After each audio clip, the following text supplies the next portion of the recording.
Welcome into Sportscape. My name is Derek Claburn, and I'm joined once again by John Felipe. John, how you doing today? I am doing fantastic. Man, we've made it, man. We made it to the Super Bowl. There's only one game left in the season. It's been a long Hey, season, but and we're finally here. it's Patriots Seahawks, just like everyone planned. Like everybody predicted. Hey,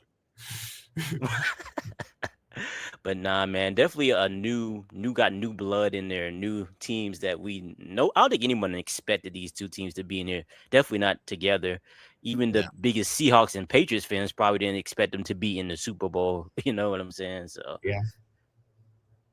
it's crazy, but we saw them in 2014. So and that one was a great one. So hopefully this can be similar as far as It's like wild. Like closeness. it feels so for people that grew up around that time. I remember it. It feels like almost yesterday, and I'm like, oh man, another Patriots Seahawks Super Bowl.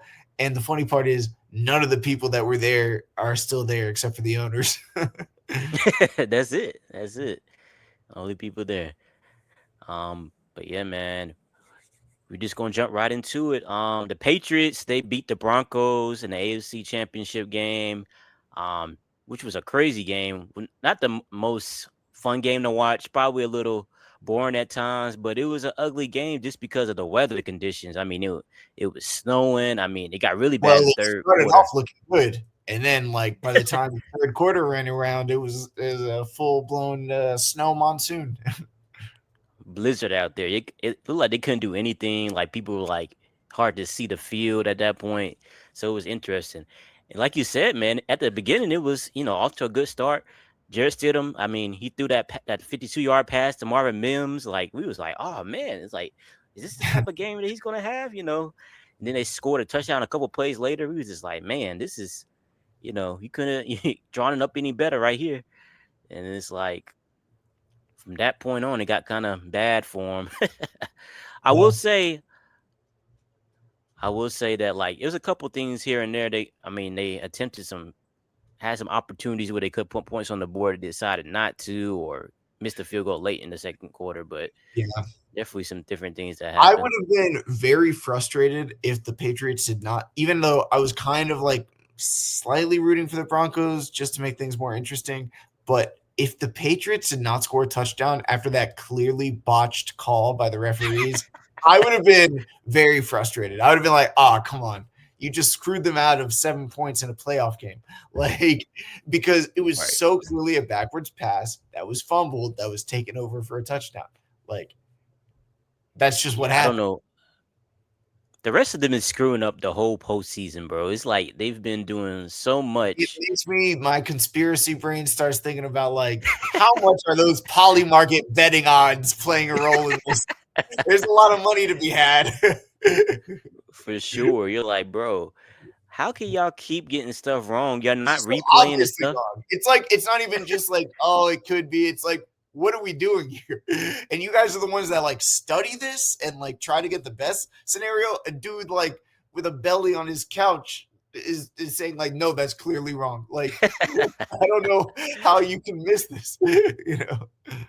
Right. It'd be so obvious. You'd be like, come on, man. Like, how you guys not like see it? And then you guys go to review and you still don't make it clear to the audience what's going on or what you're reviewing or you might just And the say, frustrating, oh, I think the most frustrating part about the entire process, structurally, how it is now, is that the first instinct of the ref, no matter what it is the thing that you have to overturn. Because the reason that touchdown didn't happen is because they initially blowed the whistle. So, because yeah, some dude did it at a time, like he shouldn't have. Like, so why? right, Why we should just lay it against the evidence rather than like what the first thing the first guy did was. I don't know. It just right. doesn't make sense to me. It's insane because, like I said, like all playoff long, they've done things that are this head scratching. You're like, how did y'all not review this? And then something that's It's simple, you go review. well, the thing I was saying is like that's what makes me like get conspiratorial about it and be like, there's a lot of like since sporting gambling has been legalized, there's a lot of money to be had. So like and they're like betting on like the Hmm. tiniest things, like a flick of the its heads or tails, if somebody's gonna get a first down on a play. Like they're betting about everything, and so these How long the calls make me national anthem is going to be? how long the national crazy things like that. If Taylor Swift is going to be in the Kansas City game in the front row, like, no, it's Yeah, crazy.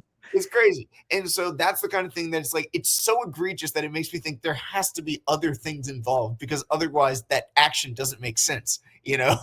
yeah, Like yeah, definitely.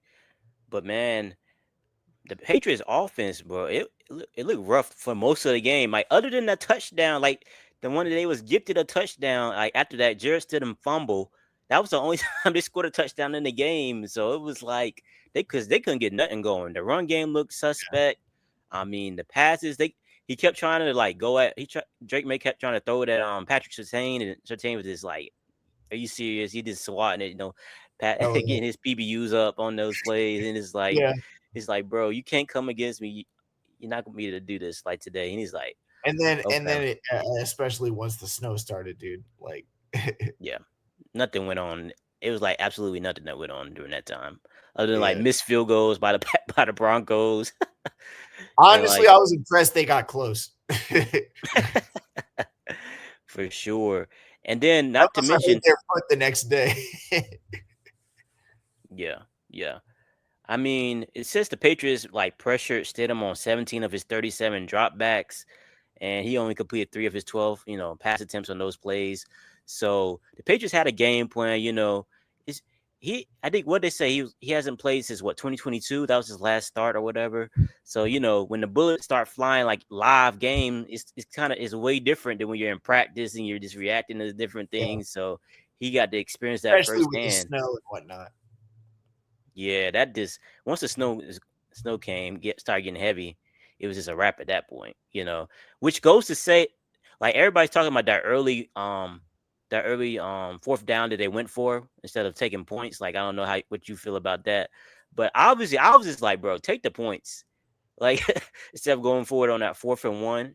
Like I was just like, take the points. It's hard to do. I don't know. Honestly, a lot of people say there's analytics. A lot of people say it's like go with your gut based off of the flow of the game, but it is a hard decision. Because Yeah, you don't have time to like sit down with a council and think about it, like you just have to yeah, do it, and so you start seeing gold and you're like, all right, we can do it. It's 1 yard, we can do it. And then like you see the script going past that rather than being cautious and being like, let's not even test any of that. Let's just live to see another day and take some points. But I understand both schools of thought. absolutely. My mindset was just at that point, I was just like, hey man, you got a backup quarterback. You don't know how many times you're gonna be in this position to score points, put points on the board. The Patriots offense looks god awful at this point. Um so it's like how many times they go, get a chance to score, and you just like, and then the snow is coming. Like everybody's talking about how the snow is gonna be coming in, so you don't know how you It's can perform once that snow winter comes is in. coming. Yeah. And then, like, I think Sean Payton said after the game too. He said that like the coverage that he thought it was going to be a different coverage that they were showing, and it was completely different what he thought the setup was. So it was like he didn't know he was something they haven't seen on tape that they ran on that play. So he was like they were tricked and they didn't know what.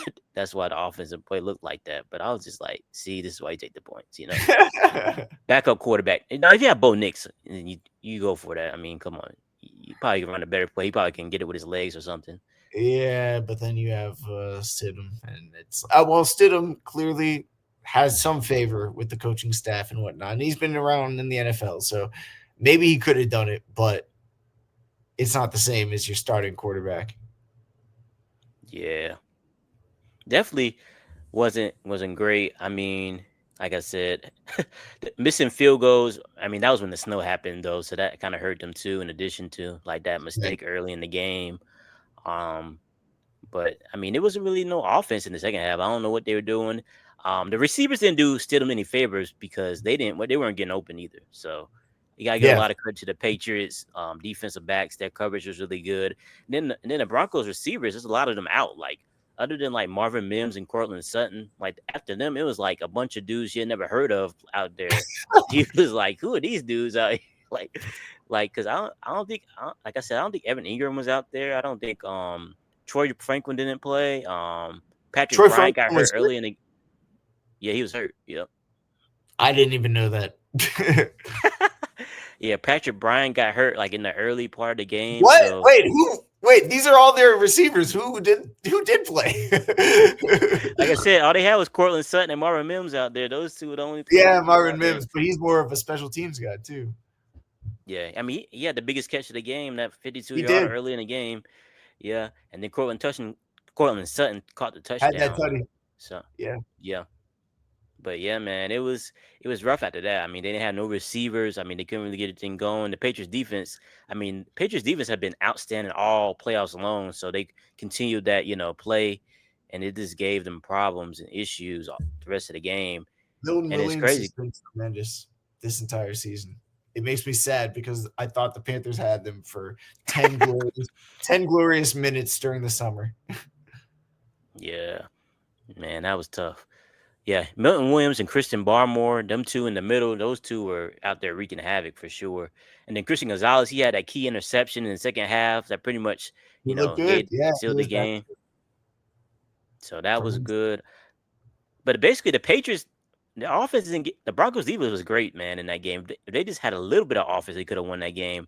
And then like the Their silver, defense is incredible, and it has been for the last 2 years, which is funny because a lot of people think of Sean Payton as an offensive coach because of Drew Brees. So it's funny that like he's the complete opposite, like running this conservative offense with a like hard nosed defense. yeah, that is different for him for sure, Yeah, for sure. And it's like I said, the Patriots, man. I think all their most of their explosive plays. I think they had 6 explosive plays on the day. I saw, and I think like 3 of them were runs by Drake May. I mean, their best offense was him running the ball. I mean, they had that one play where they had that flea flicker in the second half that got some yards to like the Mac Hollins. That play was like weird too because it looked like it was going anywhere, and then it was like, and then I just saw Mac Hollins open. I was like, oh, okay. yeah. It went for like 12 yards. Usually flea flickers, you wanted to get like at least, a long pass, but 12 Hey, yards was just good enough. 12 yards, I'll take it on any given play. I don't care what it was. I'll take 12 yards. Yeah. And then May made the biggest play of the game late in the The like way you late in the said it, game. like accidentally, like Drake May. I love it. Yeah. But he had the biggest play of the game. I mean, in that 3rd and 6 with just over a minute left in the game, had that scramble to the outside. I mean, pretty much sealed the game for the Patriots. So I mean, even though he didn't have the best game, he only had 81 yards passing in the game. Um, Mondre Stevenson, I think he had 57 yards, I believe he had on the ground. Well, 71 yards on the ground. Like those, and then Drake May rushed for 65. So it was mainly like the running game, like a couple plays here and there, like a couple, like the flea flicker, and maybe like I think there's like a long pass in like the first half. Like most of the offense probably came in the first half, but for both teams, really. I mean, because like once the second half happened, it was nothing going on for a long time. You just like you could barely like you could just see like every time they came back from a timeout, it felt like the snow was like it was snowing harder. Like you It could barely was see literally out like there. seconds. Like with they'll come back from commercial break and it'll be like, "Yo, it was like dustings. Now is 3 feet." Literally, and it's like what's going on out here? But it's like okay, all right. But like I said, I mean, Drake May, he came up big when they needed him, and I mean, that's the difference, in the games. It comes to like a play here, play there, and it shows why it's so important to have a quarterback that can use his legs too. Quarterback that's mobile, a Yeah, quarterback, one of these dudes, because at least yeah, not a statue. yeah, for That can sure, move a little because bit. you never know about the weather conditions and how it can be. We texted about this one thing. I think I asked you about the should they like you ever think they're gonna like go to like all like mostly domes playing in domes in the playoffs just because of the weather conditions. I mean, But and that's what I was saying before in the text. I was like, in my mind, I think they're financially incentivized too. I think it would make more sense because at that point you can. Well, first of all, Super Bowl is always going to be in the dome, so you can have a Yeah. dome in that regard. But then also, just the revenue of people coming and going, like it makes for great games, like as a culture of football fan. But when you look at revenue, it goes down when the conditions aren't like pleasing to the consumer to Yep. like go and sit, you know. So Yeah. I mean, I see their perspective. It seems like they're moving towards domes. I would prefer not, but in this system, it's always going to go towards capital. Wherever the money is where it's going to go, regardless of its benefit to people. For sure. I mean, we already got like the Buffalo Bills. I think are moving to a dome. I think there was discussion about the Chicago Bears moving too. So it's like I mean, teams, two of the most iconic stadiums for outdoor snow games. right? Yeah. It's a So shame. people say this is peak football when when it's snowing. You're out here in the elements. You Yeah. get to see everything that's going on. Um, but yeah, the defense is definitely um what a story of this game because they both shined in this game. I mean, they kept the offenses at bay. I mean, because I think both teams only had like I think the Patriots barely had over 200 yards and the Broncos had like 180 yards. So very anemic offensively for both teams, but the Patriots made more plays in the end and were able to get to the Super Bowl. So that's what it's all about, making, key plays. I mean, the That's true. interception and then Drake made with his legs. I mean the two turnovers, the fumble in the second quarter that led to their only touchdown, the Patriots' only touchdown, and then the interception in the fourth quarter that helped get them the ball back to seal the game. So those two plays right there were critical, and the Broncos they didn't force any turnovers. So I think that's the one thing that Drake May has struggled with in the past couple games. He struggled with turnovers. In this game, he was able to, when they needed him most, he was able to show up and you know not put force anything and not put the balls in harm's way. So they could win these games and have a clean game where he can win, and that's great for them. And the Patriots are advancing. Unfortunately, I mean we've been somehow the Patriots have got back on top. One of these teams is gonna be regular for the future. After we dealt with a 20-year dynasty for most of our lives, the first part of our lives. It is wild. It is wild to see them like go from an unprecedented dynasty to like a little bit of averageness for a few years and then Yeah, right back to a potential dynasty again. definitely. Because I think this is the first time they've been in the playoffs since 2019, I believe. So it's been a minute, and in the first year they returned to the playoffs, they go to the Super Bowl.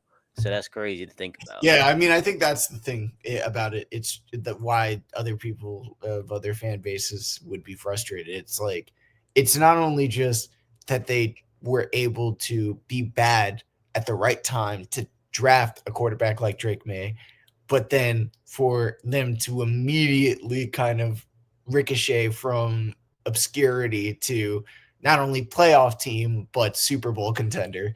It's just from another perspective, it's like, ah, oh, dang, dude, the wealthy gets wealthier. Absolutely. I mean, looking back, that Mike Vrabel hire was great. I mean, it was a great. I mean, they knocked that hire out the park, and then, I mean, because think about it, they only won 4 games last year. They won 14 this year, and then they're in the Super Bowl. So I mean, that's crazy to think about. So I mean, I think some people expect it to be a little better, but definitely not jump all the way to the top. Be the second seed in the AFC and then make it to the Super Bowl.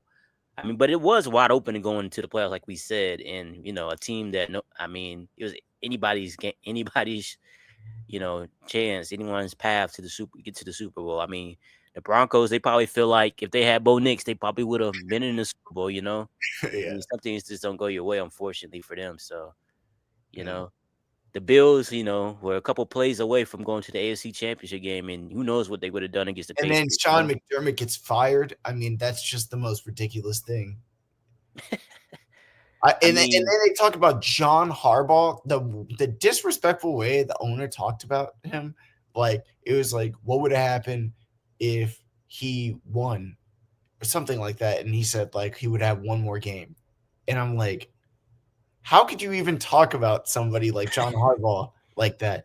Like he just clearly has no regard or respect for anyone. Like I mean, at that point, like it's yeah. just it's kind of wild for me to see. It makes me actually kind of glad that we have David Tepper, somebody that's like mentally there at least, even though he's like a kind of a bully and a jerk at times. But he's at least mentally there, and he wants to win. Like Yeah. I mean, literally, I mean, whoever Joe Brady was just hired as the Bills coach, so whoever, so if he don't get to the Super Bowl, is he gonna be fired too? So what I mean, what's the standard, it you makes no get into sense. yeah. So I It don't makes know, no man. sense. And then the thing is that frustrates me. You know darn well these owners aren't like looking at the X's and O's and understanding and an analysis of why it's just like, oh, that wasn't good enough. Didn't feel right for me. Fire him. Like I'm like, dog, Like get God, him out of here, get some new not be blood in there. yeah, it's like the right Literally. people are not making the decisions. Not at all. Not at all. But yeah, man.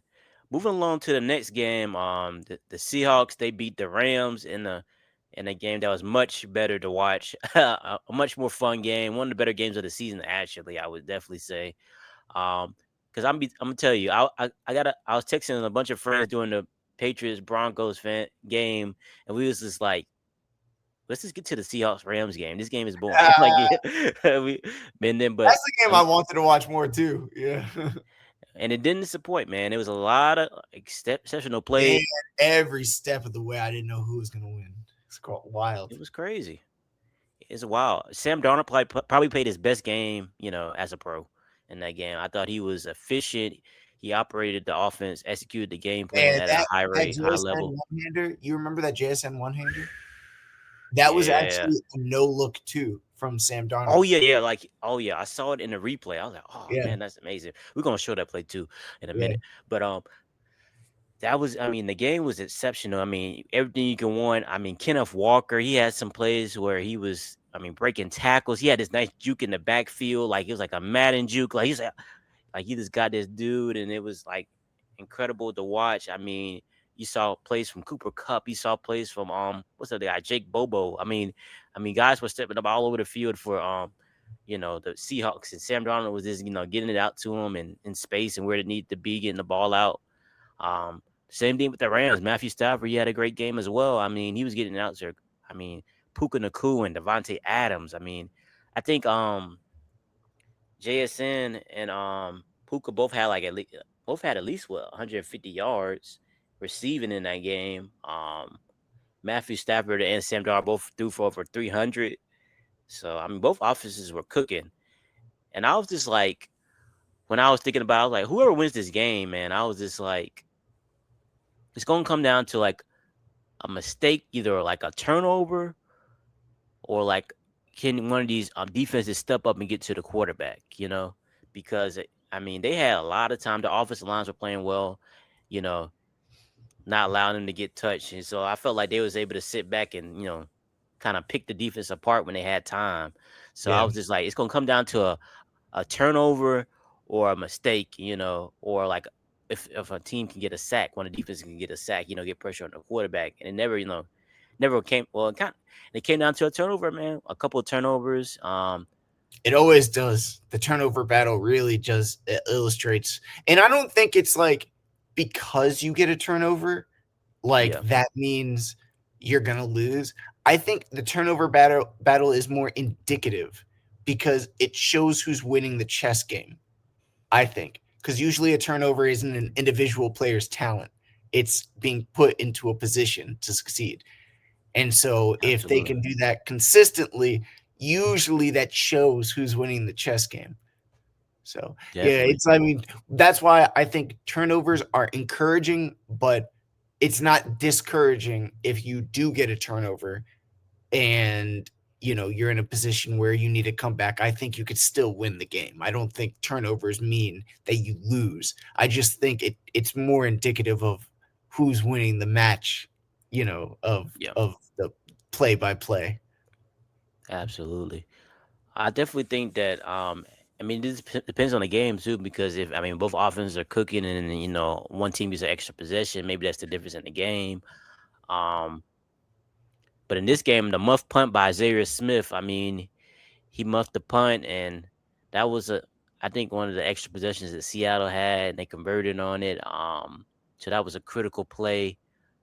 Um, and it's crazy because the Rams special teams has been like probably their Achilles heel all season long, like missing field goals and then like the muff punt in this game with Zaire Smith, and then like I mean they've been doing some. I mean the punt coverage. I mean in the the Week 16 game earlier in the season when Rashid Shaheed had the touchdown to help them win that game. So Man, that was such a brilliant addition. I have to say, that was a great addition by the Seahawks to get him from the that's Saints. that's probably one of the. I mean that's one of the better additions we've seen in a minute to help. You know, Right? I mean, and he's able to maximize his talent too, and not just be kind of trapped on the Saints. yeah. I mean, Rashid Shaheed. I mean, I mean, he had a nice catch like down the field too in this game, and then like of course what he does in the kick and return game. I mean, he makes plays in that as well. So it's like he's a great addition. I mean, I'm sure other teams probably would wish they would have got him. You know, the Bills could have used him for sure because they needed a receiver bad. For Yeah. sure. But man, like this game, it came down to the last few minutes. That fourth down, man. Late where they went for it on 4th and 4 in the Rams. I mean I think it was 31-27 at that point too. So it was 31-27, and then I mean they were in the red zone. I mean they could have took the points or they could have went for it. I think going for it at that time was definitely the right move. I mean, you got the momentum. I mean, if you score, you put them in. You put the pressure back on the Seahawks to go down and score. But the Seattle's defense, man, I don't know if you saw the play, but I mean, I'm sure you saw the play. But I mean, the way they dropped back in coverage, I think they said they dropped 9 guys in coverage on that play, which was crazy to think Yeah. about.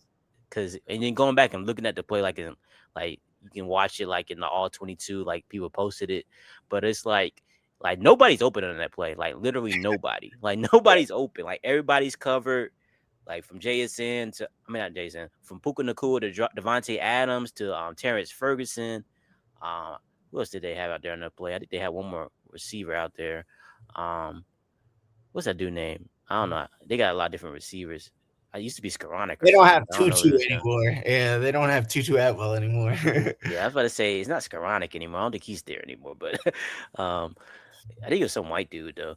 Um, but I mean, none of them dudes were open. So I mean, that was a great call by Mike Madonna in the defense, and it was nobody open. So Matthew Stafford really had nowhere to go, and Matthew Stafford isn't the most mobile quarterback, so it's not like he could have used his legs to like get the first down. So it was just like he made a throw, and this didn't work out. And then the Seahawks were able to go down the field, and like I mean, they didn't score, but it was still like they milked the clock, and it was only 25 seconds left when the Rams got the ball back, and they were like they punted it and like pinned them down. Like I think they got what was it like they started from like the 8-yard line or something like that, 12 Yeah. yard line. Yeah.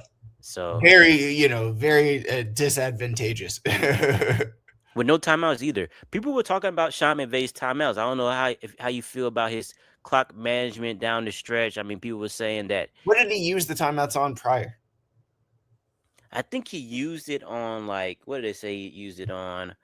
I think I wrote it down. Let's see what it is. He called a timeout early, like when he could have challenged like the play. You remember like it was like a play where Cooper Cup caught it, and it's like they thought it was a 4th down or maybe a 3rd down.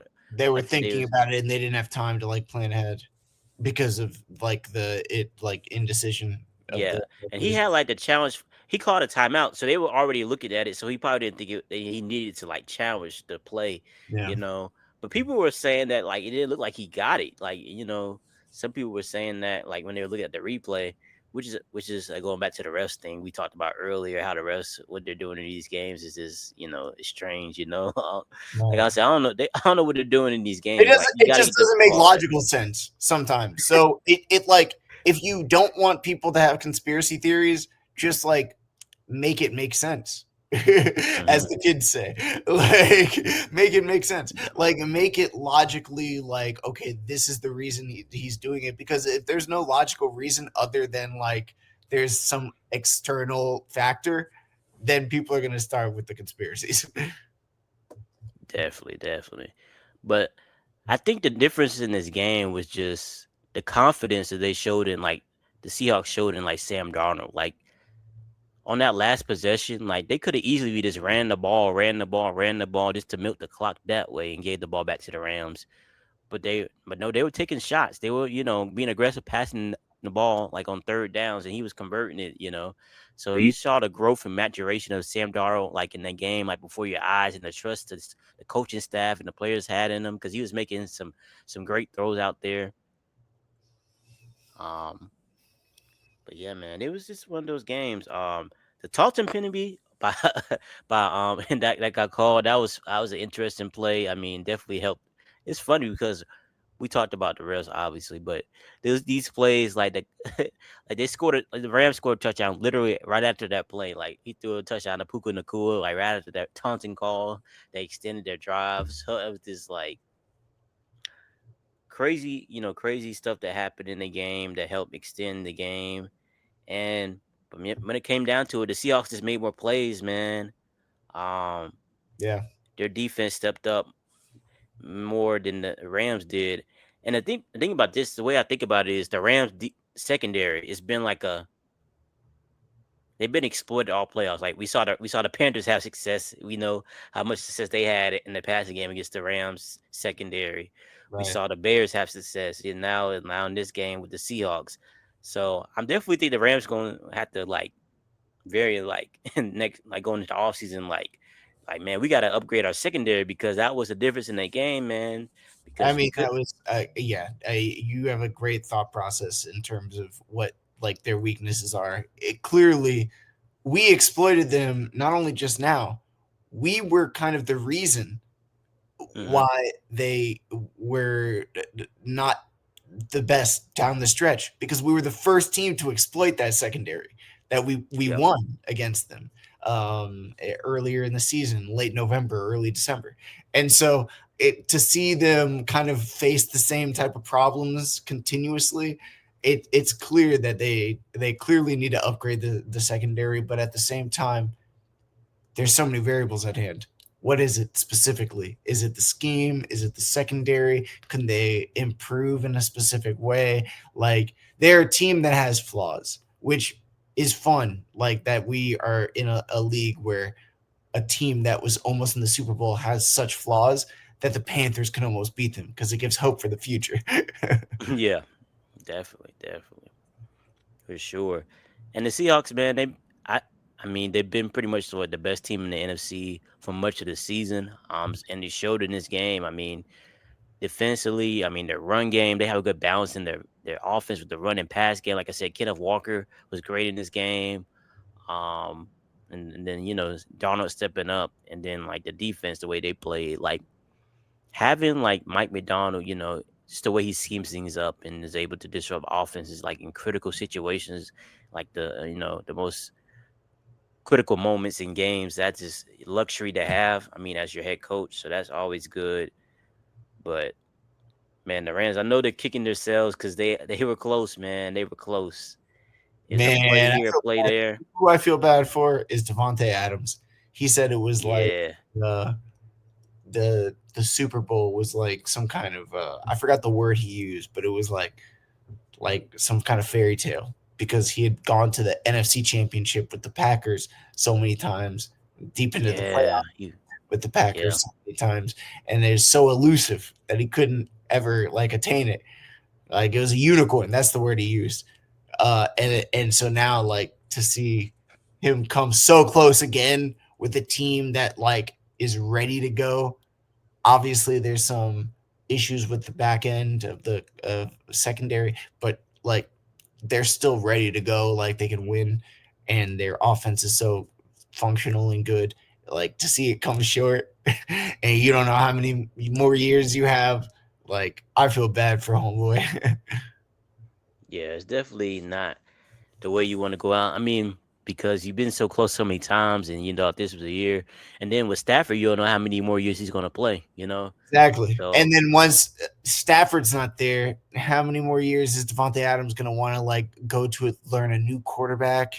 You know, yeah, like this is a it's been a great system for him. I mean, because he led the league in receiving touchdowns. I mean, they use him in so many different ways. Especially they use him at he the is best in the red zone. incredible, and he's able to just utilize his strengths and not have to deal with all the other, like he's not running a track meet out there, you know, like they might have some young guys do that to like make their offense kind of have a gravitational pull, so like they'll like make somebody just run every play and whatnot, and they're just like catching their breath. He doesn't have to do any of that. He just needs to do what he's good at and then catch the ball, and all of that is stuff he's good at. So it's just Yeah, he has a cozy gig there that he's able to just like get separation quick, catch the ball, and for him not to capitalize on this, I don't think it's just going to be like, oh, I'll go to another team. I think it might be the end of the road. yeah. I mean, because he's the perfect complement for Puka Nakua. I mean, think Perfect. about I mean what he does well, and you know they complement each other well. You know, I say honestly, they might be as good as the NFL legends out there. I know you know NFL history, so I believe their name is they're from like the 50s. Jalen Coker and Tetaroa McMillan, NFL legends.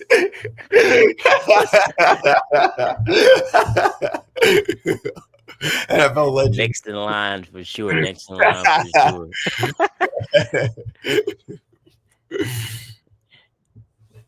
Ah man, too funny, man. But yeah, man, the Seahawks they make punched their ticket to the Super Bowl for the first time since 2014. Funny enough, against the Patriots once again. So Yeah, I mean, so weird. I mean, it is very time. intriguing Time matchup, is I a would say, flat circle. for sure. We gotta talk about Sam Darnold's journey, though, man. This is a story. I mean, of going from a Another quarterback people Panthers thought would legend. bust. As another Panthers legend. I mean, the like I said, he went from people thinking he was a bust to people saying like last year when he's with Minnesota, oh, it's just one hit wonder type season, and this year like showing that no, like this is the type of quarterback that I am, and I'm going to be for the next few years, you know. But Yeah. we talked about it. We talked about it like several times, like just the infrastructure, like what you need around to have so much goes into how goes into have being the quarterback being able to see, as a out there on the field, the coaching staff and the weapons and the system and him being able to understand and operate it. So there's so many things that go into it, with him. And I think, I mean, the Jets obviously, I mean, whatever quarterback they get stinks. They never have the infrastructure to make any quarterback succeed. It seems like, you know, so it's like he was in a bad situation from the start with them. And I think he suffered in that area, and then I think him going to the Panthers. I mean, what Yeah. he started like I think he started like 17 games. I think he had like 16 touchdowns, 16 interceptions in his tenure with the Panthers, and then they had Matt Rule out there, so that And went it with that was, I mean, team. it wasn't even like necessarily his statistics for him himself. I just feel like that was a complete dumpster fire of a Panthers Yeah, team. And we didn't put him in a position to succeed. But I think Sam Darnold is not someone that, and no one is. Like, I would not be a person like that could like overcome a dumpster fire scenario. It takes a few like special people to be able to take that and like elevate it to be like even good, you know? yeah, Like, and the quarterback's always going to be blamed. So, I mean, it makes sense. It clearly he has some talent because he was drafted number 3 overall. you know, so he's somebody that had some kind of ability. Right. and didn't work out with the Jets. Dumpster fire organization didn't work out with the Panthers at the time. Dumpster fire organization. Luckily, we're no longer that. And then Right. so seeing his growth makes me kind of optimistic, that he's able to at least show the talent that he has, and I think that he could lead a team to a Super Bowl victory. For sure. I mean, he went to the 49ers. I mean, with Kyle Shanahan, I'm sure that helped him, being under Kyle Shanahan, That's his right. offensive mind, offensive system is helping him, with different things. And then when he went to the Vikings, I mean, another great offensive mind and Kevin O'Connell. So, I mean, he's learning under some good coaches, to put him Yeah. in position to, be where he And, is and today. like And then, it's like it's so like I put it to like there's so much detail that has to go to being an NFL quarterback. So it's like mhm, if you're not learning the right information in a way that's going to like allow you to utilize your talent in the right way, you're not going to put forth like good product. Like there's so much detail in learning the game. You have to have the right coach that understands your talents, that understands where you're thinking, that you're able to talk to and bounce ideas with. Like you'd be surprised how many coaches don't have social skills that can't like interact and like illustrate their ideas for somebody to even understand. So it takes sometimes a little bit, and I feel like somebody like Sam Darnold that clearly has talent, it was only a matter of time. definitely, definitely. Um, Yeah, man. He's just take advantage of the opportunity, every opportunity he's gotten. I mean, it's a unique path to where he is now, and I'm sure. I mean, think about it now. If the Seahawks do win the Super Bowl, I mean, they got Sam Darnold on a bargain contract. I mean, I forget what he signed for this How many offseason, years but is it? Is it 2 or 3? I think it was 2 or 3 year contract. I think so. I mean, something that I mean they're gonna be have him for the next few years where he can play well, But like I said, I mean, he's had a unique journey, and the fact that he's gotten here, should give other quarterbacks hope, as far as like journeys go. But you got to put in the work, obviously. So yeah. I want to show like a couple plays from the two games. I don't think. Let me see. I know we talked about that catch from JSN, and then like the throw too. Like but throw and catch was insane from Oh those yeah, two. that one hander. Yeah.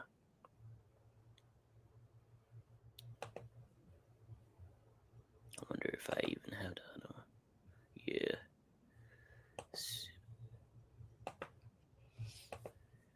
But yeah, it was like I said, man. And then Jackson Smith and Jigma, the way he played this year. I mean, Clint Kubiak, like that was a underrated hire this offseason too. Them getting Clint Kubiak to come in and completely change our offense, like from what it was last year to this year.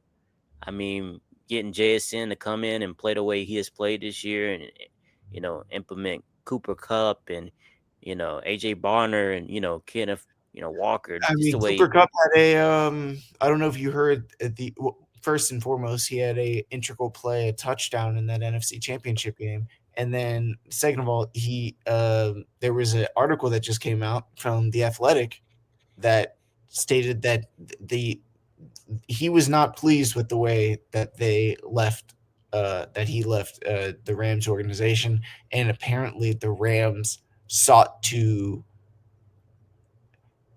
prevent him from getting a big contract from another team, and Wow. that's what sources were saying. And so I'm like, I mean, I don't know who the sources are, but like, that's crazy if that's the case.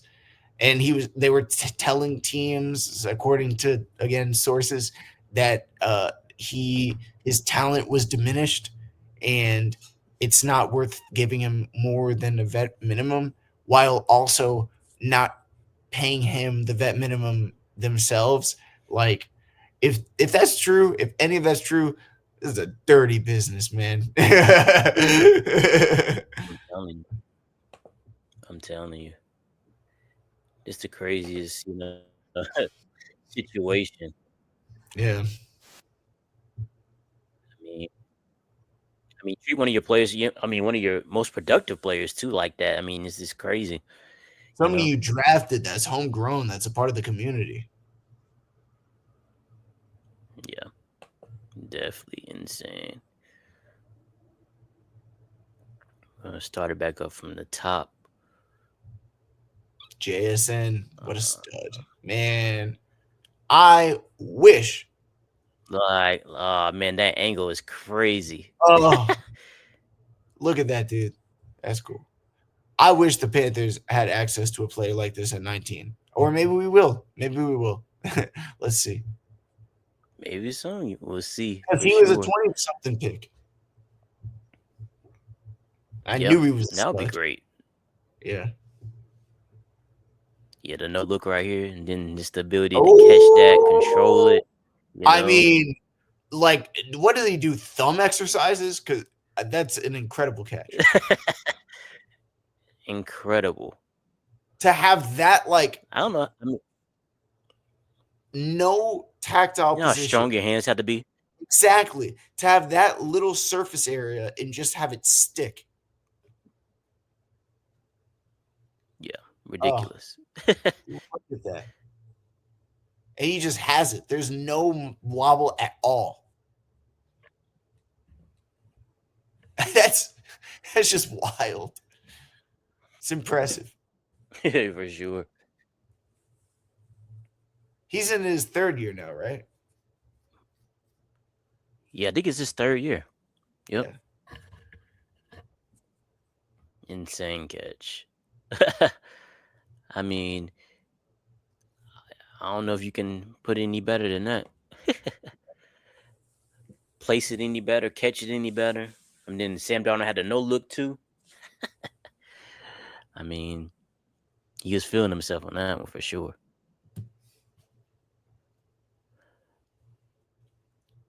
And then another play, I think. Well, this is for the from the other game, the Patriots game.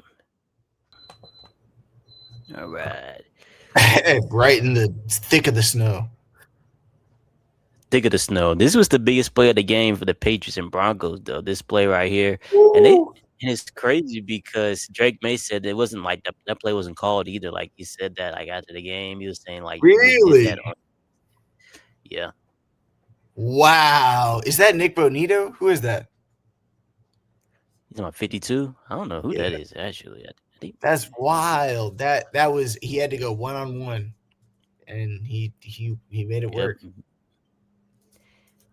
beat him with his legs. Wow. That was critical. Very great. It's a very good Yeah. play Yeah, for a young quarterback. Drake May is a stud. Honestly, if I could have any young quarterback in the NFL that wasn't Bryce Young, and let me be clear, if I could have Bryce Young, I would take Bryce Young. I'm a homer at this point. I just believe in Bryce Young. I truly do. I just believe in him. Even though he's not the biggest, not the strongest, I believe in him. But if I had to have another quarterback, a young quarterback in the league, it would actually truly over any other person be Drake May. Like I think I agree. Same here. he's somebody that has all the tangibles and intangibles that you want in a quarterback. Like big, strong, fast, smart, able to diagnose plays, humble on and off the field, a natural leader. Like I think I would want Drake May above just about anybody else that's not Bryce Young. And I'm not saying that Bryce Young part like as a homer. I I am a homer, but like I actually truly believe that Bryce Young is special too. So I want him over anyone else. Right. And the thing with Drake May is like he's with the Patriots, so you know they're gonna give him all the resources to succeed. They're gonna make sure Yeah. he has a great organization behind him, so he's gonna be able in you know this position for a while. I mean, he's not Yeah. like he didn't go to like a super bad organization where you got to question whether or not they're gonna put all the resources in, to actually get like the right players around him and have the right coaching staff, and so he's in a great position for sure.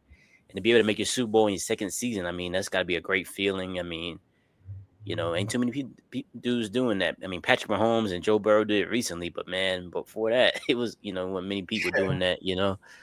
So, I mean, um, but when you hear Seahawks-Patriots, what's your initial takeaways? Your initial thoughts when you hear that Super Bowl.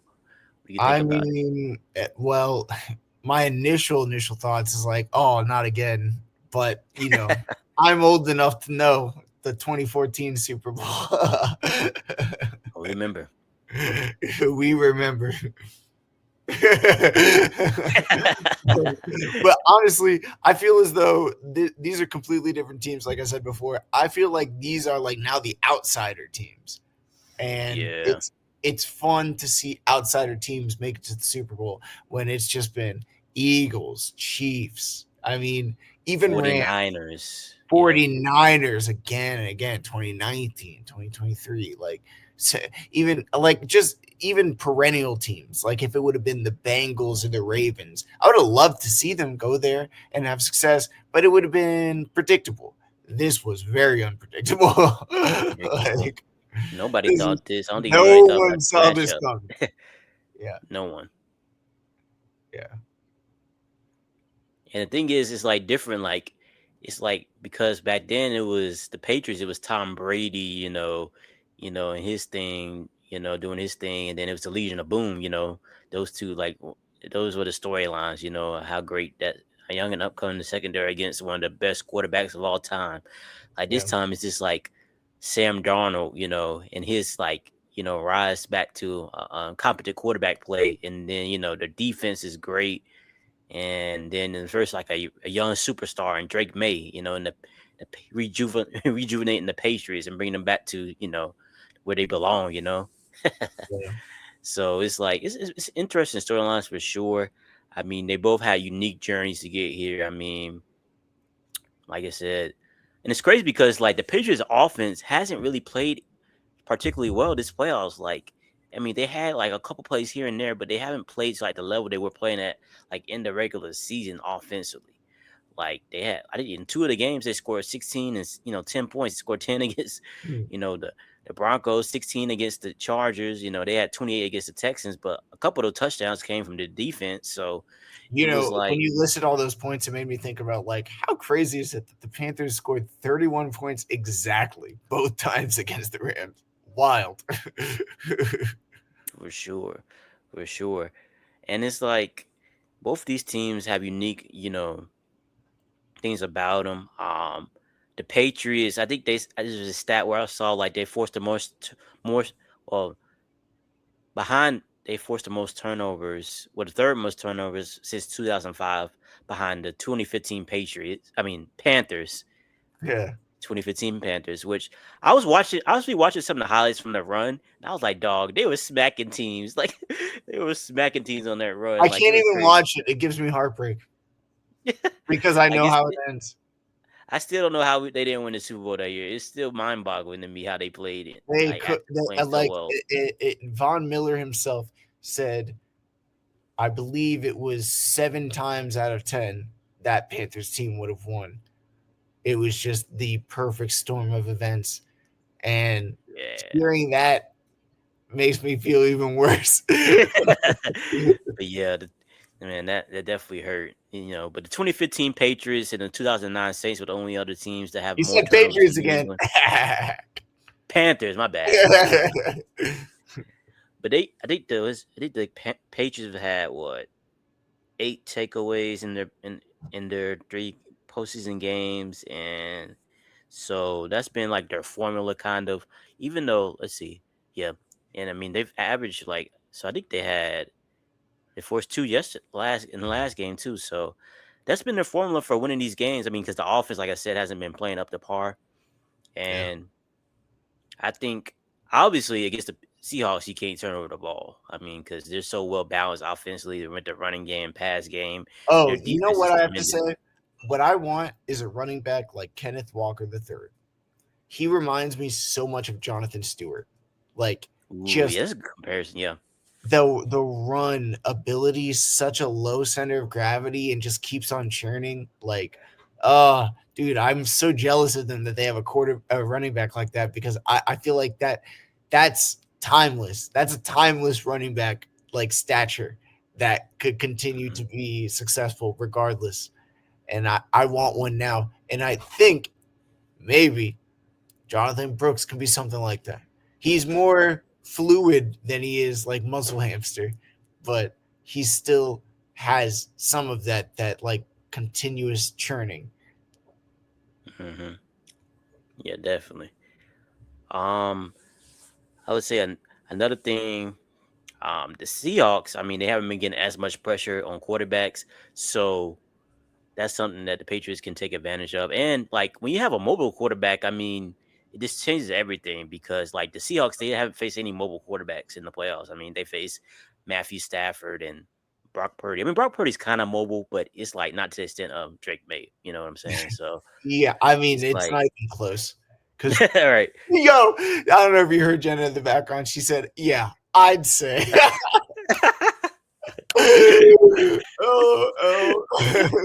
No, but seriously, like no, I mean Drake May is like his stature just is able to like run people over, and he's much more athletic. Brock Purdy's more elusive than Yeah, than yeah. It's like his athletic. last resort to like run. Like you're not making design runs for Brock Yeah, Purdy. So yeah. he's like a mouse like missing like the broom. Yeah, yeah. Hey, I'm not hating. Bryce has a little bit of that in him too. It helps when you're smaller. I mean, you can just navigate yourself in different positions that Yeah, you got other people and might. you have to survive. Exactly, exactly. But in order for the Patriots to win this game, I feel like they're gonna have to score points. Like they can't have like 10 points and beat the Seahawks. That's not gonna work. You Yeah, know, because the Seahawks are gonna put up points because their offense is so well balanced. I think, and then they got Jackson Smith and Jigba on the outside, who nobody's been able to cover that dude really. So yeah, it's been very good to see him do his thing. But yeah, man, Seahawks Patriots definitely an interesting Super Bowl. Um, like I said, I'm excited to see how it plans out. But as we move along, let's jump into some Panthers news, some Colts talk. We're both in our midst of our off seasons. The Senior Bowl is going on. I mean, free agency will be here sooner before the draft. So free agent targets, draft prospects who we're looking at. John, do you have any favorites so far in the early part of the offseason that the Panthers should be looking at? well, I'm assuming you're talking about just any additions, free agent, Yeah. draft, otherwise. Okay, Yes. if that's the Absolutely. case, yes, there are a couple. It is starting with the rookies that are coming in. I mean, first and foremost, looking at the Senior Bowl, I I kind of have a couple people that I'm hearing. There's this safety nickel hybrid. I forget his name. But he's from a smaller school. I feel like he's somebody that the Panthers could always add to an Evero system. And from Clemson, TJ Sanders, TJ Parker, TJ Sanders, one of the two. I feel like the guys from the Senior Bowl, like if they're going to be contributors, they're going to be kind of later round picks for the most part, and to see to see guys like them has been it gives me kind of like ideas to like plant the seeds of who to root for as lower round guys. In terms Yeah. of the upper round guys, clearly if Sonny Styles, the linebacker from Ohio State, falls, I'll be happy. Oh, I have a question about that though. Do Yeah. you think there's any scenario where the Patriots, I mean, where the Panthers, I don't know why I keep saying Patriots, where the Mhm. Panthers would trade up to get him? You think? Yes, but I think that's the unlikeliest scenario. I think there is a possibility if we really, really believe in him, like Yeah. that we would trade up because to trade from 19 to, I would say he would have to fall to around 12 for it Yeah. to be a discussion. It would take at least this year's second round pick. I would say, I would think, based Yeah. off of previous history.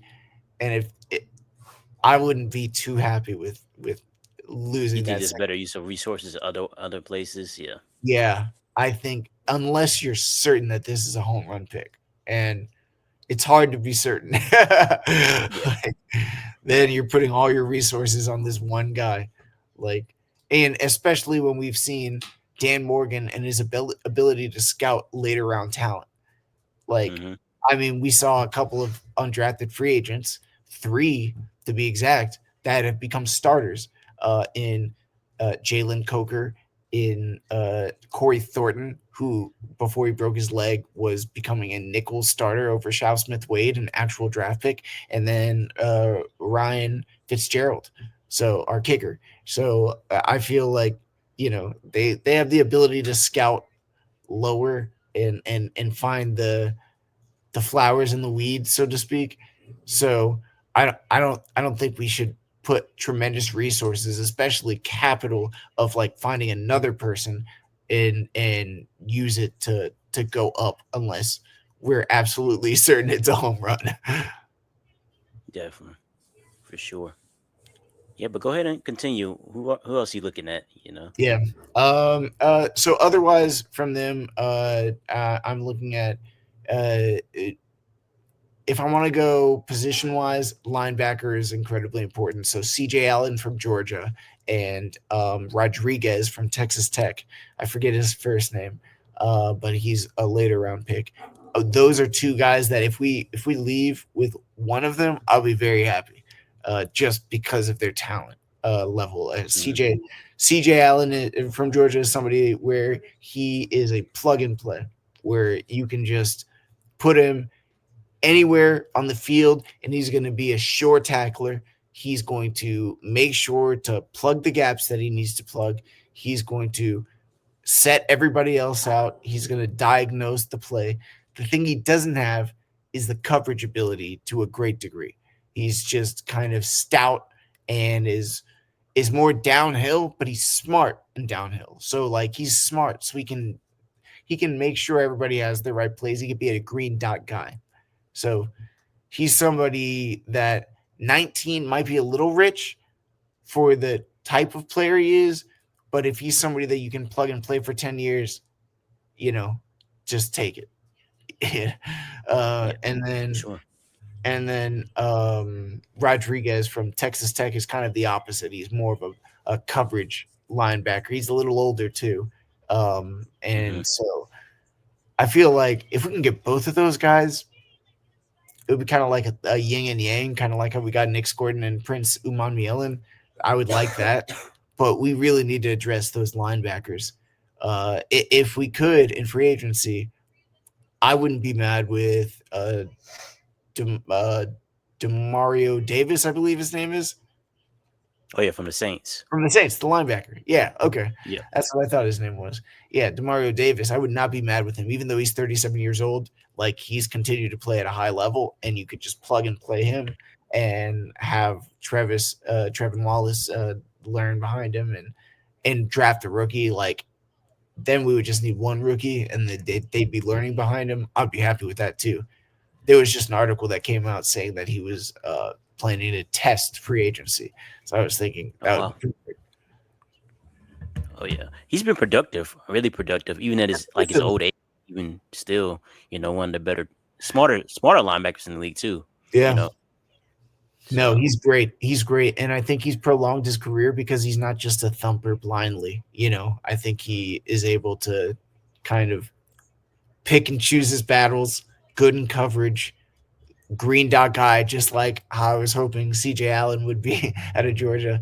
Like I think he's somebody that just has all the traits you need to like be the captain of your defense. And for the Saints to lose him. I know because I look at the Saints subreddit. Like they would be like, no, no, yeah, he's staying here. so Like, important for their defense for sure. yeah, but the Panthers could use him too. For sure. For sure. Um, is there any reason you would see the Panthers trading down? You think they could trade down and get an Yeah, extra I pick? think Would you like that's. that? I think that's honestly at this point, I would say the most likely scenario if we can get a big haul. Yeah. Just because pick 19 is, unless one of our guys, quote unquote, like falls to us, Right. Yeah. then I And feel as though it's going to be just how can we maximize the capital that we have, and to be able to get a future first rounder or another second rounder and have like pick 33 and 36 instead of 19, I would prefer that, you know. yeah, Like unless one of our guys, quote unquote, like falls down to us. for sure. Could you see them like drafting like maybe a defensive lineman or offensive lineman at 19, or you think that's Yeah, probably not we're enough? definitely gonna have to draft an offensive lineman after what happened to Taylor. Yeah, okay, cool. Yeah. And so in terms of offensive tackle as well, like I think it's obvious that we need to do something about it.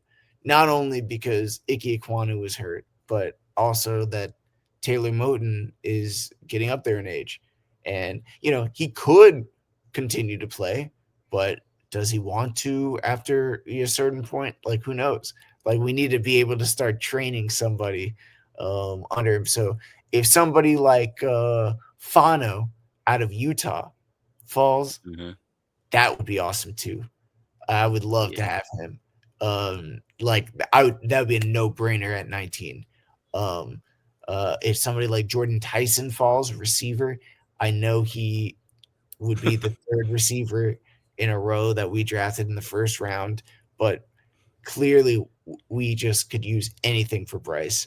And if somebody of a substantial talent that can add a dimension to our offense Yeah. falls, I like like him because he's a deep threat too. exactly, and that's what we need. And I love Jimmy Horn Jr., but I don't know, like they weren't playing him, and I don't know why. I don't know what the reasoning is.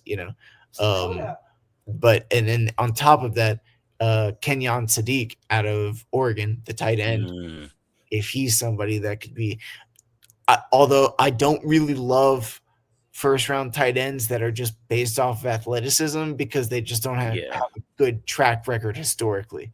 You know, like it seems to me the best tight ends are like the ones that nobody even saw coming, and they're just Hmm. good at getting yards. Yeah. And For yeah, sure. yeah. So, but if they meet with him and feel like he could be a stud, I would. Hey, I just want some talent on the offensive side. And then as far as the defense goes, obviously we need additional pass rush, safety, but Josh Downs or no Caleb Downs is not going to be is not going to be there. Clearly, if he was, I would love him. On Hmm. top of that, the linebackers that I mentioned before. Yeah, Yeah. Definitely. I mean, the Panthers, they're in a good position, and you trust the Dan Morgan and his like staff to like make the right moves and draft the right people. And so that's a good feeling and good position to be in as a fan because you know he has like he knows what he's doing. It's not like any uncertainty. You don't believe in him. You don't think he should be fired or anything. So he's been doing a good job as GM since he's entered that role, which is good. yeah. I think for me, when it comes to the Colts, Chris Ballard should have been fired. I just want to say that, but so he's still there though, so we can deal with that. But as far as like, I think for me, first and foremost, it's more like the free agent target, just because we don't have a first round pick, so I don't know. It's kind of hard to like decipher who's going to drop. I mean, you feel like he might be a second round, he might be a third rounder, but I think the one thing, first and foremost, the linebackers, obviously, what we need because the coverage. I mean, it was terrible over the middle of the field. I mean, Did you guys ever defending replace Zaire? linebackers. Hmm? Did you guys ever replace Zaire Franklin? Is that his name? The Which middle one? linebacker. Oh, he's still there. You talking about Always, Darius Leonard? no, Zaire Franklin. He's still there. Wow. How old is he? I think you might be talking about Darius Leonard, the guy that we had there before. No, I was thinking about a middle linebacker. Yeah, Zaire. Darius Leonard played middle. Oh, Zaire. I mean, yeah. No, that's what I'm saying. Zaire Franklin. Does that name? But I mean, Is that? I know who you're talking about, but he's young. He's not old. Okay, I was thinking about a middle linebacker that had been consistently great, like in terms of producing tackles from like 2015, 2016, 2017, like Yeah, on that's Darius till Leonard. maybe it is. Yeah, that was Darius Leonard. I know you're talking about. Yeah, yeah, yeah. That's Darius Leonard. Yeah, he retired now, but yeah, um, yeah, Zaire Franklin. Yeah, he's a younger guy, but he's still there. I mean, he's been producing well too. Okay, Um, but he's not the best guy in coverage either, so we need help with that. I saw like a couple of free agent targets like Leo Chanel from Kansas City. He's a free agent, so someone we could probably look into to help out as far as like someone that can also help not only help as like a downhill linebacker but also in coverage as well. right. Um, I think I saw Trey Hendrickson. I mean, if he's a, I mean, if Oh, the I mean, come on. Obviously, everybody wants him. I want him as the Panthers. Well, to say if the Bengals don't franchise tag him again, but I would love. We've been flirting with him for a while. I mean, we people were saying we were thinking about trading for him for the last couple of years. Yeah. Um, so we'll see what It's we do with but that. see, that's what makes me feel so optimistic about the draft too, because you just got to you have to scout the right people because that dude was like a third round draft pick, and initially I think he was with the Saints, and then went to the Bengals and Yeah, ended up being yeah, that good. Like, it just reminds me of like so many people that like fall through the cracks and then become studs. yeah. Because Definitely, now we're talking definitely. about like trading a first round pick for him. Oh yeah. I mean, hopefully, I mean, maybe they'll let him be on the market this free agency, but you never know with the Bengals. They might just franchise tag him again. Um, Yeah. because they need a lot of good defensive players they can get because their defense is god awful. But how that I don't know goes. why I would not want to work with the Bengals organization anymore. Hmm. I For feel like the sure. only reason you would want to stay there is because it's familiar and you like have a home there. But like their business sense and the way they treat their players, I would not want to be a part of that. Yeah. I think he's been trying to get out of there, but they franchise tagged him. He's like, dang, I was trying to get up out of here. Yeah, you I know know? he didn't even show up initially to like training camp and whatnot. Oh yeah, yeah. He was in there, yeah, for sure. Because he wants that long term contract. He knows teams would give it to him. I Yeah, mean, and they're not giving it to him. Like, why are you keeping me hostage? Just give it to me or don't. Jeez. they wanted to pay offensive players, so that Yeah, goes. but they were doing the same thing to Jamar Chase and T Higgins too last off season. Yeah. I mean, the Bengals organization is just cheap, so you know, It's so they wild. go through their It's like we little. have a salary cap. You're gonna pay the same amount anyways. Why would you not pay the players that work? Like, I mean, he led the league in sacks the year before. I mean, I don't know why they just put him on the market. We'll take him. I don't think logic has a role to play. I think another guy I saw was Brian Cook, also from the Chiefs. He's a safety, someone that can help us because I starting free agent. I mean, starting safety is a free agent. Nick Cross. So we definitely need help in that area. If we don't address it, if we address it here, we don't have to address it in the draft necessarily. And Yeah. then I saw John Franklin Myers. He might be interested. I don't know how much he'll cost, but he'll be a good What position addition does he on the play? defense. He plays defense. He's an interior defensive lineman. Oh, like so a big guy. Yeah, yeah. He plays for the Broncos actually. So John Franklin Myers. Yeah, but he'd be a good addition. I think. I don't know how much he go for on the market, but you know if he's in as a reasonable price and they feel like you can get somebody like that and not have to worry about it in draft, I think that would be a good addition as well. But definitely the course should definitely be focusing on linebacker, interior defensive line, an edge rusher. Um, so definitely the defense is what I want them focusing on first and foremost, and then I obviously adding depth to the offensive line. Always should always be doing that every single year. Yeah, Um, you have to. It's necessary, especially because the amount of injuries that happen too. Absolutely. And I guess if Alec Pierce leaves in free agency, they would need to address that as well. But I would be happy to be a suitor of Alec Pierce, but like, man, I think he might be kind of expensive. I think he's going to be expensive. yeah, I mean, after the year he's had, I mean, he's definitely going to be someone that a lot of teams are going to be looking forward to. Like I heard that the Bills will probably be interested in him, which they probably should be because they need receivers. The Bills, like the Ravens, I mean, so teams like that need receivers. I mean, obviously. So we're going to see what happens, what his market looks like, obviously, because we don't know exactly. But he's definitely a good player. Like I said, led the league in yards per target. So definitely a deep threat, a dude that has gotten better at his route running. So he's become more than a deep threat. He's become a guy that you can rely on like intermediate routes as well. So that's definitely great to see. But hopefully we can keep him. I would definitely love to retain him, you know, and keep our offense of Did the Colts have a lot of money young core. in the cap?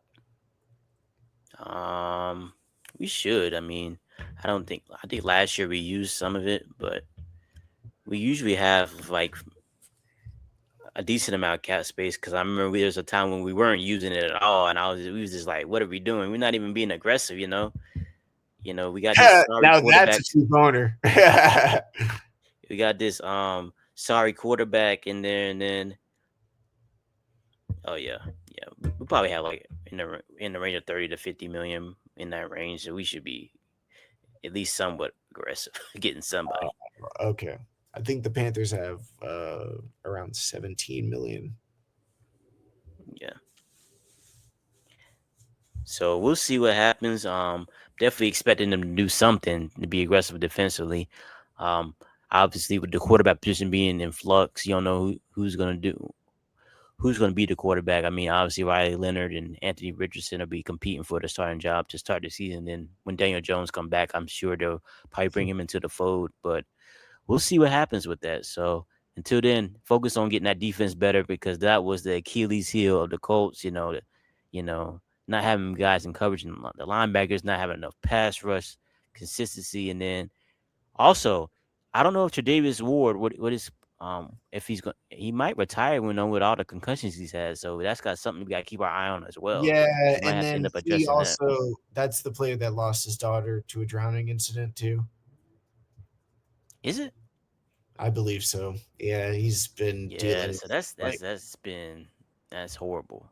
I don't want that Yeah. with concussions. Like I want him to retire. He said his dad was trying to get him to retire. So that's where I'm like, yeah, he should probably just retire. He has enough money to live his life comfortably. Absolutely. But yeah, man, it should be interesting as the off season moves along. We'll continue to talk about our favorite draft prospects and free agent targets as as we see them and scout them.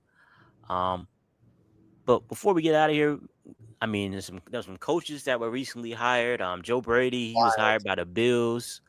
Um, I mean, he's been a good offensive coordinator for Josh Allen. I think he's definitely used gave Josh Allen everything he needs to succeed on the offensive end. But the thing about the Bills is they don't have enough weapons on the outside. So I'm sure they're gonna be looking at guys like Jordan Tyson and let's see, like Well, I don't Cardell Tate. understand. I don't know if he'll be available that late though, but Yeah, he won't. He wouldn't be.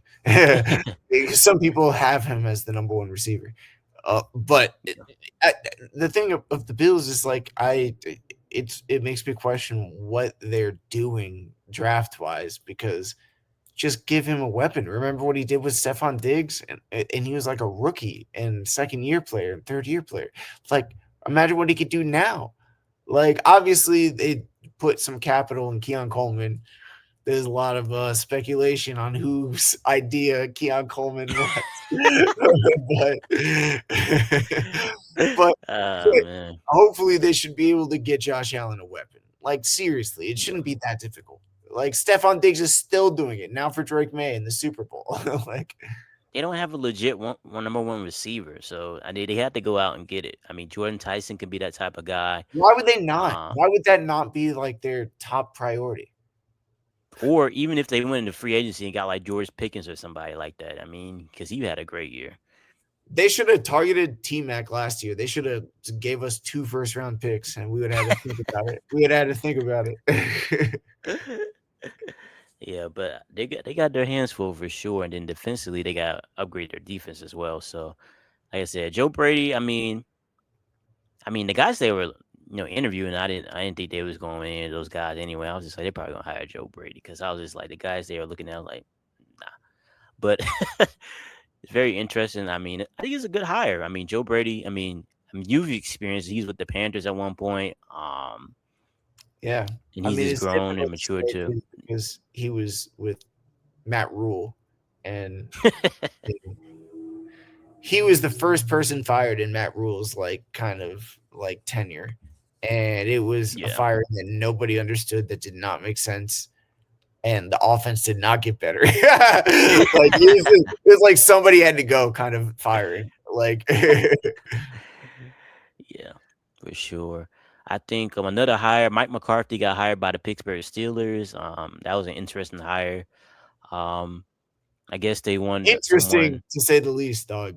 That was Steelers fans were not happy about that one.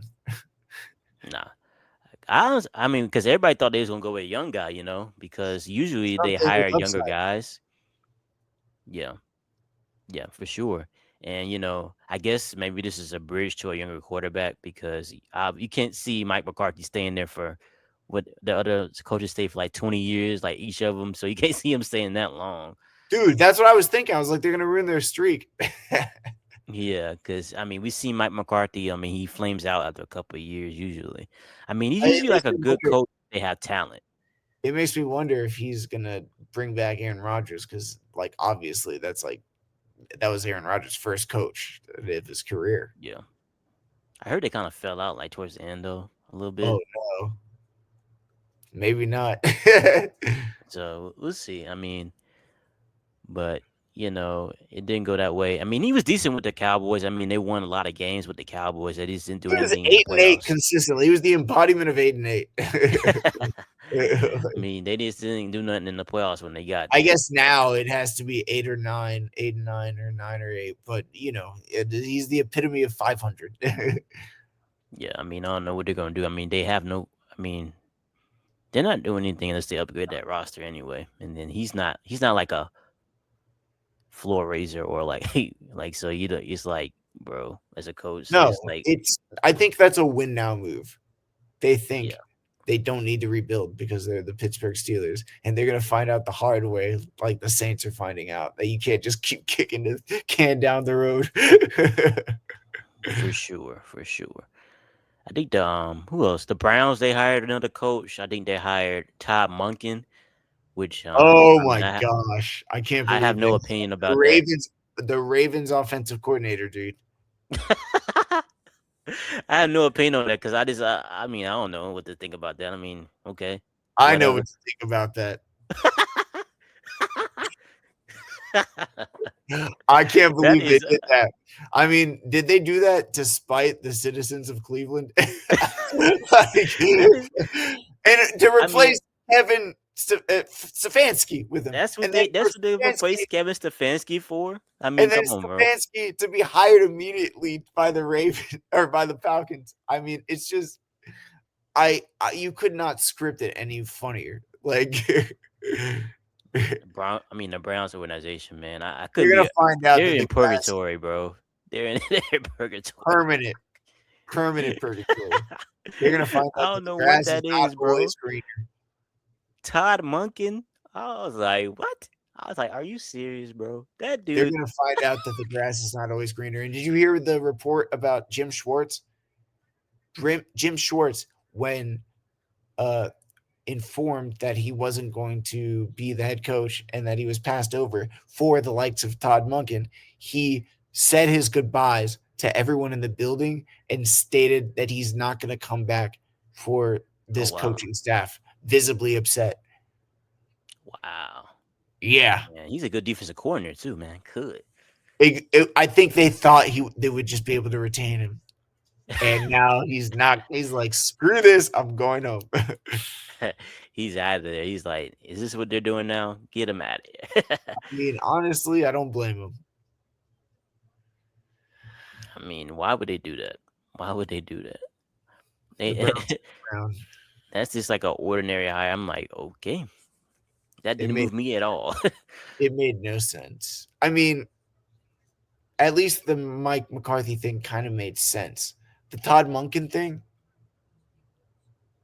I Who else was interviewing Tom Morgan anyway for a head coaching no job? one, no one, That's what I was thinking.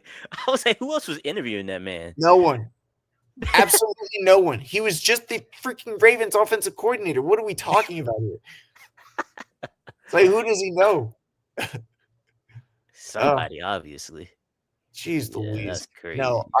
I honestly, I just feel like this is going to be a thing where in 1 year it's going to be like Ravens fire head coach Todd Monken, and everybody on Twitter and Reddit is going to be like, "All right, obviously, now what?" They couldn't. I mean, they couldn't wait. They couldn't try to get a young guy up in there. John Harbaugh is who they fired. Man, it's just I swear some people are like they have power but they're not smart. And it's like, dang, I wish they were like smart people that were in power. Like cuz I could tell you that this is not a good decision. It's crazy. I mean, they just made decisions just because. I mean, Cuz they feel like it. It's purely emotionally based. They didn't like consult people. Like and everybody they do consult is just like, "Yes, sir, whatever you say." definitely, definitely, because you know it's bad because your coach gets a job right after, like literally right after they fire you, go get another Literally before job. you can even fill his position. You right? It's crazy. It's nuts, man. But man, I guess there's two jobs left open: the Cardinals and Raiders jobs. I think people are avoiding those jobs for obvious reasons. Um, definitely the Cardinals job. I don't know why we want that job, but the Basically, Raiders job might oh, be yeah, interesting. I guess being the only two openings left. I well, I don't know.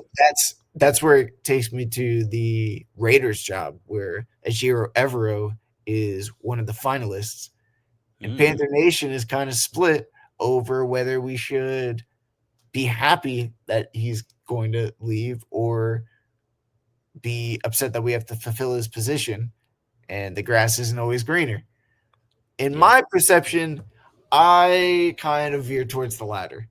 I think that like his system just requires pieces that we don't have, but like he understands how defenses work and how to like respond to offenses. And I think if he could just figure out how to not be so conservative when the game is on the line, I think he would be a substantially better defensive play caller. The thing that's frustrating with him is that he's just so conservative when the game's on the line. He plays a yeah, very bend don't break off defense. yeah, It doesn't often break, and it causes a lot of turnovers if we have the talent. Like yeah. I'm about to his, say, couldn't that be improved with the talent influx of talent and personnel, yeah, better personnel? Yeah, we yeah. I think it. He does not like to send blitzes or collapse the pocket. He wants to play conservative in terms of pass rush, where hmm, he's not just telling people to like put their ears back. He's telling them sometimes to even go into the coverage and like sniff out coverages. And so it takes a lot of individual pass rush savvy to be able to get to the quarterback. And then it opens up the door for talented people like Mike Jack and JC Horn to be able to get interceptions because they're often left in scenarios that allows them to utilize their talent. So, I mean, there's pros and cons to Evero's defense. And that's why I say I think the less informed Panther fans, the people that are just like, I don't like that they're not doing good. Like, that they're probably more inclined to be like, no, fire everybody without really understanding what that means. So I think it would probably be better to keep Evero on and to add talent, and especially that he's being asked to even interview multiple times and become a finalist for a head coaching position when our defense has not been that good. It should tell you something about his scheme and his leadership. Yeah, and then the defense has improved every year, so that's a good, always a good thing. Oh, And certainly. so it's definitely interesting. And you want to be able to him to be able to grow and mature with this young group. I mean, you got a young group, young core on defense already that's starting to play well. So you want a young coach to go with it, so you can take your reach the heights that you need to reach with your with your young organization too. So Right. definitely keep an eye on that for on in the next couple of days or weeks or how long the process takes. But John, any last words before we get out of here? Well, obviously, keep pounding always. And I do think the Panthers are heading in the right direction. And then also in other news, I am still about to open up at Theater Charlotte with the flick. It opens February 12th, and so you should be able to get your tickets now online. Just Google Theater Charlotte, and it's actually a good show. I would watch it, and it'll be fun. It'll be a fun experience. So I think you should check it out. And also, to close out, on top of that, keep freaking pounding. Definitely, definitely. Y'all go check John out and the flick if you have a chance. If you like theater, you like good shows, definitely go check that out. As we always say, as we get out of here, keep pounding for the shoe. Y'all have a good week.